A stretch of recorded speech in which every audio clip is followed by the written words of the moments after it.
I'm Daisy Fancourt and I'm a Professor of Psychobiology and Epidemiology. Welcome to my exp.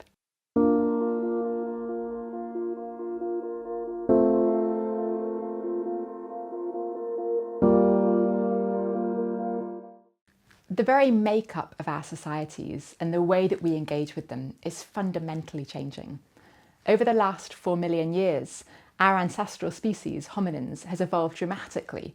Our brains have increased in size, as too have our social networks. And this has led to changes in the way that we bond with our networks, from grooming to singing to talking. These changes have taken a long time. Singing emerged around 500,000 years ago. Language around 100,000 years ago, but that pace of change is really accelerating. It's just been 150 years since the first telephone enabled easy virtual conversation, and 50 years since mobile phones were invented, and apps like Snapchat, TikTok and WhatsApp have all happened just in the last few years. These changes to the way that we bond and socialise are affecting us. Even though we're in frequent contact with other people, many of us are feeling increasingly isolated from those in the real world. This can lead to feelings that our social connections aren't actually meeting our emotional needs, and that we're lonely. Estimating rates of isolation and loneliness is hugely complex, but broadly around the world, we know that loneliness follows a U-shape. It can be higher amongst younger adults, decrease as we start to get into middle age, but then increase again as we get older. Some estimates suggest that as many as 1 in 4 people feel lonely, and this rate increases year on year. I've increasingly been hearing loneliness and isolation described as an epidemic, although I'm not so sure about this term. They're not contagious, but they are nonetheless things that can have a profound effect on us and have a profound effect on our health.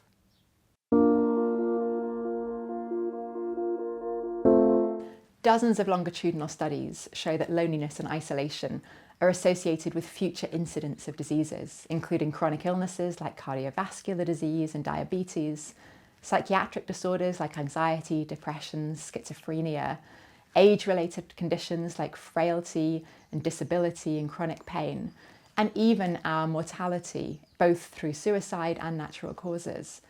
These results have been shown in long epidemiological studies, but importantly, they're independent of people's demographics, their socioeconomic conditions, and their other behaviours. So we're becoming more and more confident in the causality of some of these findings.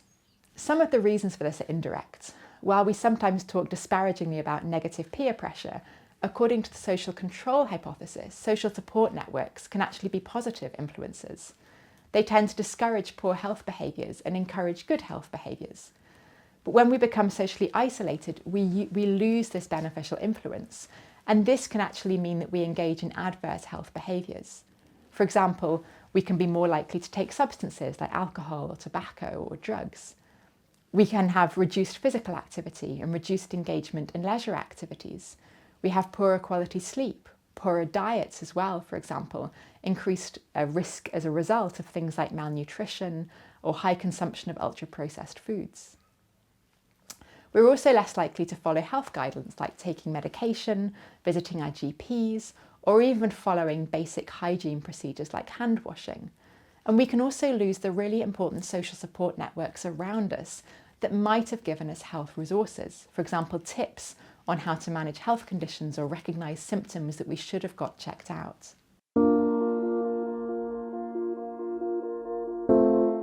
There are also some intriguing biological reasons that isolation and loneliness adversely affect our health. From an evolutionary perspective, according to what's called the social neuroscience model, Homo sapiens is an inherently social species, relying on others for species survival. So if humans find themselves socially isolated, they no longer feel safe and they experience social stress and emotional symptoms of isolation, like loneliness. This results in a cascade of biobehavioural effects that increase preparedness for potential assaults. So, for example, these effects include increased vigilance for social threats, both psychologically and also physiologically within our vascular, endocrine and immune systems. It includes less settled sleep and also increases in feelings of depression, but all of this is designed to help us reconnect with others. But while these responses increase the likelihood of short-term survival, if the isolation becomes repeated or chronic, they actually carry long-term costs, including an overactive stress system, dysregulated cardiovascular and immune activity, and increased atrophy of the brain. And all of this really increases our risk of chronic illness. For example, in our research, we've shown that people who are socially isolated have higher levels of inflammatory markers, like C-reactive protein and white blood cells, and people who are lonely have reduced inhibition of inflammation. We've also found that isolation can lead to increases of specific proteins in the blood that are related to cancers like myeloma, leukemia, and lung cancer, and also increases in other proteins that are receptors for viruses like Zika and COVID and Ebola. The thing that can feel the most unfair in all of this is that the people who are most likely to be lonely and isolated are also the most likely to be at risk of all of these mental and physical health conditions. So there is a very clear social gradient and pattern of social inequality in loneliness and isolation. During COVID-19, my team and I led the UK's largest study into the psychological and social impact of the virus. We involved over 75,000 people who took part in repeated surveys every week and month for 2 years, giving us unprecedented insight. We consistently saw that increased isolation during lockdowns had detrimental effects on people's health. And we saw that our modern ways of communication were substantially less effective at reconnecting us than the more traditional methods. People who stayed in touch via messaging had the highest levels of loneliness. Video conferencing was a little bit better in terms of supporting mental health, but there was absolutely no substitute for real in-person contact as a way of reducing loneliness and supporting mental health. Seeing people face to face, even if it was distanced, was the thing that was the most helpful for enhancing people's well-being, reducing depression and reducing anxiety during the pandemic. This teaches us a lot about how we might deal with future pandemics. It shows that face-to-face meeting, even if it's distanced, is actually really important for maintaining mental health during really difficult times like this. But it also has implications for how we think about societies as a whole and the ways that we connect with each other.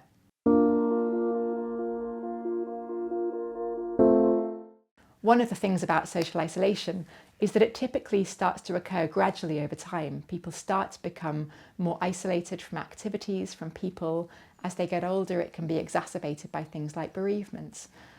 But what was weird within the pandemic was it happened so suddenly. It wasn't something where we had that sense of preparation or gradual adjustment.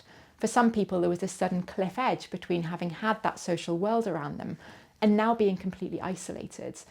It's actually more akin sometimes to more of these unusual experiences, like going into outer space. And this has taught us a lot about the ways we think about isolation and loneliness within society. It's taught us the importance of helping to recognise people as they might gradually be slipping into these states, but also particularly identifying those where there might be more of a cliff edge, people who might have had social networks around them, but suddenly lose them perhaps as they move location, as they are bereaved, and how critical it is that those people are given these opportunities. We help to identify them and find ways that they can reconnect with others before this starts to really adversely affect their health.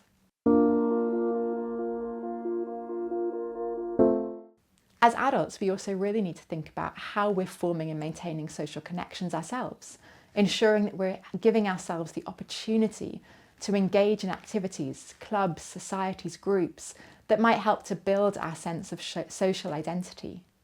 It's really important that we find groups that we feel comfortable with. What we see very clearly from social psychology is that if we engage in groups that don't feel like we have that meaningful connection to, it can actually make us feel more out-group, and this is something that can then be worse for our mental health.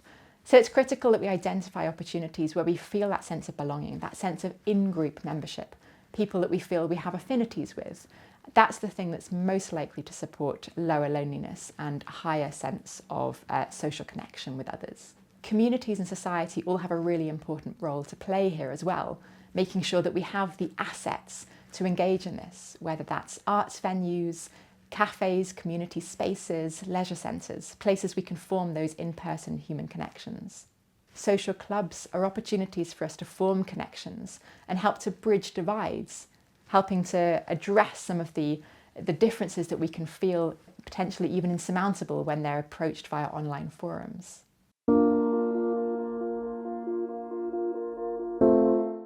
A common misconception about loneliness is that it's an individual's fault or responsibility, But actually, that's completely the wrong way of looking at it. If our societies are designed properly, nobody should feel lonely. We should all feel like we had that community around us, those people to support us, those easy opportunities to engage with others. It's a failing of our modern societies, the emphasis that we're placing on digital technology, the blindness to the importance of preserving community spaces, that we are actually facing these high levels now of loneliness and isolation. So my advice to policymakers is that the heart of societies is our communities. They're utterly dependent on those simple day-to-day points of human contact. If we want to have healthy, happy, cohesive societies, we have to be investing in the assets and the opportunities that enable these simple interactions.